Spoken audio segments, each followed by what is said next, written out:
Morning student. अब जैसे उन्नत जीवन के लिए क्या करना चाहिए। उन्नत जीवन के लिए मनुष्य के पास यानी मनुष्य गलत रास्ते को छोड़ दे और सही रास्ते का यूज़ करे। सही रास्ते का वो इस्तेमाल करेगा तो वो जीवन में प्रगति कर सकता है, सफलता पा सकता है। और गलत रास्ता उसे तुरंत छोड़ देना है। ये मैंने आपको इसके पहले वीडियो में बताया कि तब जब बुद्धि कहती है कि इस रास्ते से जाना तो वो रास्ता हमारे लिए हानिकारक होगा, नुकसानदायी होता, तो वो रास्ता हमें छोड़ देना चाहिए। हम ये जानते नहीं क्योंकि मेरी पहुँच उस दिशा में, उस क्षेत्र में नहीं है। यानी जैसे हमारी पहुँच उस क्षेत्र में या उस दिशा में नहीं रहती, पर बुद्धि हमें उस चीज़ का पासपोर्ट यानी जैसे बताने का कार्य करती है। तो बुद्धि ये भी कहती है कि फलाने रास्ते से जाने से हानि है, लाभ है, नुकसान है, या उससे हमें क्या नहीं मिल सकता। बुद्धि ये है कि जैसे इंसान को बताती है कि इस रास्ते से जाने से हमें क्या मिल सकता है, कैसी सफलता मिल सकती है। बुद्धि ही है जो हमें आगे बढ़ने के लिए या प्रोत्साहित करने के लिए प्रोत्साहित करती है। जब बुद्धि कहती है कि फलाने रास्ते जाने से हमें लाभ या हानि या लाभ मिलेगा, तो उस दिशा में जैसे मेरी पहुंच उस दिशा में है तो उस क्षेत्र में मैं नहीं जाना चाहिए, इसलिए मैं तुम्हें उस रास्ते को आजमाने की अनुमति नहीं दूंगा। तो महात्मा गांधी जी के द्वारा काका कालेकर बोलते हैं कि नहीं, जैसे जो रास्ता हमारे लिए सही नहीं है उस रास्ते पर जाने की मैं अनुमति नहीं दूंगा। और आशीर्वाद भी, जैसे आशीर्वाद अनुमति जैसे मैंने दे भी दी या आशीर्वाद भी देती हूँ, पर वो रास्ता कैसा है, सही है गलत है, ये आपको ही ढूंढना पड़ेगा। उस रास्ते में जाते समय आपको बहुत सारी कठिनाइयाँ आ सकती है और उस रास्ते को चुनते समय आपको ही तय करना है कि वो रास्ता सही है कि नहीं है। तो सही रास्ता चुनना है या हम उस रास्ते पर चल रहे हैं तो दिक्कतें तो आनी ही वाली है। जब अब यहाँ पे है कि मुझे वहाँ न, यानी जैसे हम बोलते हैं कि मुझे उस रास्ते में जाने से या वहाँ पे चलने से मुझे मदद मिल जाएगी, पर कोई हमें किसी भी रास्ते में मदद नहीं कर सकता, क्योंकि खुद की मदद हमें खुद ही करनी पड़ेगी। यानी जैसे आप कोई प्रयत्न कर रहे हो, कोई प्रयास रहे हो, तो उस किसी गूढ़ क्षेत्र में आप प्रवेश करोगे, एक आधे ऐसे क्षेत्र में आप प्रवेश करोगे जहाँ से आपको निकल पाना भी मुमकिन नहीं हो सकता। तो उस समय में आपको खुद निकलना पड़ेगा। जैसे आपको पढ़ाई करनी है, वैसे ही पढ़ाई करते समय आपको जो कठिनाइयाँ आ रही है आप किसी को भी बताओगे, पर जब तक आप उससे निकलने की कोशिश नहीं करोगे तब तक वो कठिनाइयाँ बाजू में नहीं हो सकती। तो यहाँ पे क्या है कि श्रद्धा ही मदद कर सकती है हमारी। तो शायद बात सही भी हो या शायद कुछ मिलेगा या प्रयत्न निष्फल नहीं होगा। जैसे हम श्रद्धा की मदद ले रहे हैं, श्रद्धा हमारी मदद भी कर सकेगी, ये भी बात सही है कि शायद हमें कुछ मिलेगा या हमारे प्रयत्न है वो कभी कभी उसका फल भी मिलेगा या निष्फल भी हो जाएंगे। ऐसे भाव से प्रवृत्त होना श्रद्धा का रास्ता है। जैसे हमें ऐसे श्रद्धा हमें सही मार्ग दिखा रही है, यानी श्रद्धा यानी आदर, तो हमें वो दिखा रही है, तो जैसे वो मार्ग सही है गलत है ये हमें ही देखना पड़ेगा। जब श्रेष्ठ लोग, जो महान लोग हैं, वो बताते थे कि जैसे आपका मन या कुछ लोग हैं जो महान जो आपको मार्गदर्शन करते हैं, तो ऐसे लोग आपको बताते हैं कि मेरा मन भी उस ओर झुकता है, तब वही चीज़ ज़रूरी या सही होंगी। तो एक आधी चीज़ हमें करने की इच्छा होती है तो वही चीज़ ज़रूरी या सही होगी, ऐसी बात नहीं है। तो कुछ बातें ऐसी है कि जो हम कर रहे हो अच्छी भी हो सकती है, उसमें कुछ बुराइयां भी हो सकती है। ऐसा मानने की तरफ अनुकूल झुकाव, यही है सच्ची श्रद्धा का रास्ता।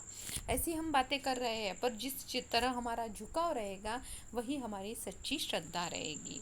अब सच्ची श्रद्धा यानी जैसे आप पढ़ाई कर रहे हो, पढ़ाई करते समय बहुत सारी किताबें आपके सामने हैं, पर आप पढ़ाई किस ढंग से कर रहे हो। सच्ची श्रद्धा से आप पढ़ाई करोगे तो आपको जो पढ़ा हुआ है या जो आपने पढ़ा है या आपको समझ में आया तभी आएगा जब आपकी सच्ची श्रद्धा रहेगी। तो मार्ग बहुत है, आप कोई भी कार्य कर रहे हो, कोई भी काम कर रहे हो, पर उसमें आपका मन ही नहीं है तो उसमें आपको सफलता नहीं मिल सकती। तो सफलता पाने के लिए हमारा ध्यान उसमें होना ज़रूरी है। ज्ञान के कई क्षेत्र है, देखो ज्ञान सबसे ज़रूरी है और हर इंसान को रहता है। तो वो ज्ञान के कई क्षेत्र है। अब जैसे ज्ञान हर एक चीज़ों से हमें मिलता है।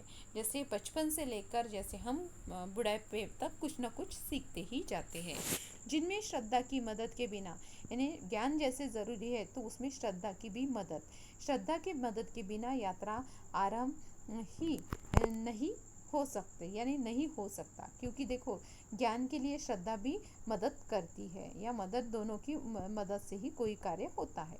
किंतु जो आदमी श्रद्धा को ले बैठता है और यात्रा का कष्ट नहीं करता, उसे क्या मिलने वाला है? यानी जो व्यक्ति यात्रा कष्ट, कोई भी यात्रा कर रहा है पर उसे कष्ट ही नहीं सहना है, तो उसे कुछ भी नहीं मिलेगा। देखा, आप कोई भी कार्य कर रहे हो और उसमें आपको सफलता एकदम से नहीं मिलेगी। उस समय में आपको असफलता भी आ सकती है, पर असफलता के आने के बाद आपको एक दिन सफलता मिलती है। यानी प्रयत्न करना, इंसान ने प्रयास करना नहीं छोड़ना चाहिए। तो ऐसे ही हम यात्रा कर रहे हैं, हमारे जीवन की जो यात्रा है उसमें बहुत सारी कठिनाइयाँ आती है, पर हमें चलते ही रहना पड़ता है। क्यों? क्योंकि वो उसमें कठिनाइयाँ आना हर किसी को आती है, और ये जैसे हमारा एक चक्र है कि वो चलता रहता है। पर उस समय हम रुक जाएंगे तो हमारी जो कठिनाइयाँ हैं हमें घेर लेगी। उससे हमें क्या मिलने वाला है? यानी उससे हमें कुछ भी, क्वेश्चन मार्क बताया है कि उससे हमें कुछ भी प्राप्त नहीं होगा। श्रद्धा के बिना ज्ञान प्राप्ति नहीं, यानी श्रद्धा के बिना ज्ञान प्राप्त नहीं होगा, और केवल श्रद्धा से ही, यानी केवल श्रद्धा से भी नहीं होगा। यानी हमें ज्ञान श्रद्धा के बिना भी नहीं प्राप्त होता और श्रद्धा से भी, यानी दोनों भी चीज़ें नहीं। जैसे श्रद्धा के बिना ज्ञान प्राप्त नहीं होगा और केवल श्रद्धा से भी नहीं होगा, यानी दोनों चीज़ों में क्या है कि हमें ज्ञान के साथ श्रद्धा होनी ज़रूरी है। तो क्या चाहिए और क्या करना चाहिए ज्ञान प्राप्ति के लिए? हमने क्या करना चाहिए कि हमें जैसे ये चीज़ें मिलेगी।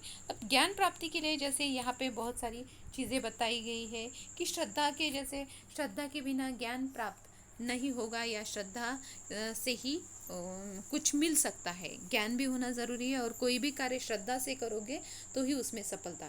तो क्या चाहिए ज्ञान प्राप्ति के लिए? प्रयत्न, प्रयोग और कसौटी करने में तत्परता। यानी इंसान में क्या चाहिए ज्ञान प्राप्ति के लिए? जैसे उसमें उसे प्रयत्न करना चाहिए, कोशिश करनी चाहिए, प्रयोग, नए नए प्रयोग करने चाहिए, नई नई कसौटियाँ, उसमें उसको तत्पर रहना है।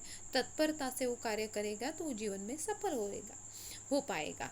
ये प्रयोग तत्परता से, सत्यपरायणता से ही वही कर सकेगा जो निर्भय और प्राणवान है। यानी तभी वो ये चीज़ें कर पाएगा जब वो सत्यता से या सत्यनिष्ठा से कोई काम करेगा, और उसमें सत्यनिष्ठा ही नहीं है तो वो काम नहीं कर सकता। तो इसलिए जैसे निर्भय व्यक्ति है, निर्भय यानी जैसे है एकदम निडर, निर्भय यानी जैसे निडर ही व्यक्ति है। सत्यपरायणता यानी जो खुद के, जैसे खुद के इंद्रो, सत्यपरायणता यानी सत्य की मार्ग पर चलने वाला, या सत्येंद्रिय यानी जो चीज़ें हैं, यानी जो उसके शरीर के जो पार्ट है उस पर वो कंट्रोल कर लेता है, काबू पा लेता है, उसे कहा जाता है सत्येंद्रियता।